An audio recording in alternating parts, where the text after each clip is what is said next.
Мына бул Арашан породасындагы кочкордун салмагы 150 килограммдан ашат. Базардагы баасы да кадимки койлорго караганда кымбат турат. Бирок багууга арналган мээнет бирдей эле. Буларга төлүнө ошол койго жакшы кочкор линиясы бар, күчтүү кочкордон кош керек, ошондон жакшы коз аласың. Анан Арашан кой деп башка кыргыз кочкорго салып койсоң, бул обычный эле биздин местный коз түшүп калат да. Ошондон көп акча атат азыр. Ал эми Симентал, Алато, Ангус породасындагы бул төрпоктордун базардагы баасы кадимки чоң уйлардыкындай эле 50-60 миңге бааланат.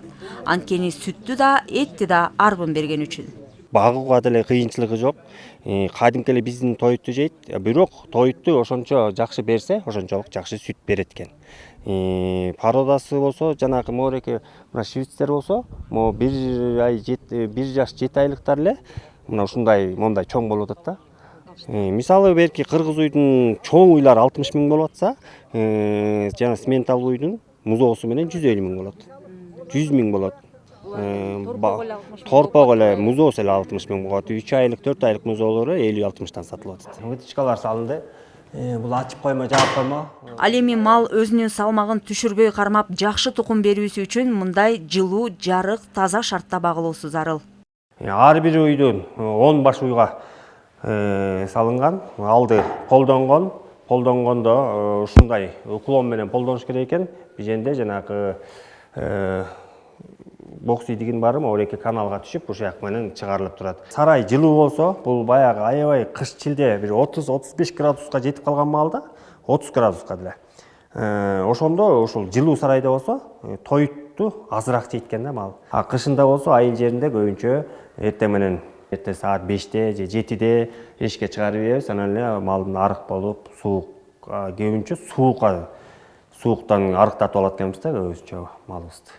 Тоют тартыштыгы жыл өткөн сайын курч коюлууда. Маселен, өткөн жылы Нарын облусунда тоют өсүмдүгү 52 миң тоннага аз жыйналган. Ага кошумча жайыттардын такырланып бара жатышы чөп аянттарында натыйжалуу пайдаланууну шарттоодо. Ал эми кышкысын аз чыгым жумшап, оңой тоют даярдоонун дагы жолу бар. Гидропоника мунун өзгөчөлүгү күнүмдүк тоютту күнүгө даярдаса болот. Менин колумдагы бир табагында 700 грамм буудай өндүрүлгөн.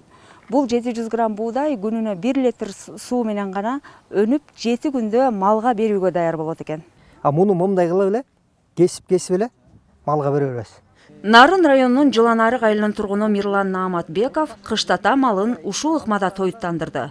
Чыгым, мээнет аз жумшалып, малга жагымдуу болот экен. Бул полиэтилен немеси, идиши атайын даярдалган. Мунун алдында тешиги бар бул жерде. Вот буяктан бүтке уклон болуп турат, суу куйганда суунун баары агып кетиш керек. Бул эң биринчи буудайды, же арпаны, же бурчакты баарынан гидропоника болот. Ошолордун үрөөнүн тазалап алуу. Жарты журтусу жок, ичинде башка уруктар болбош керек, баары таза болуш керек.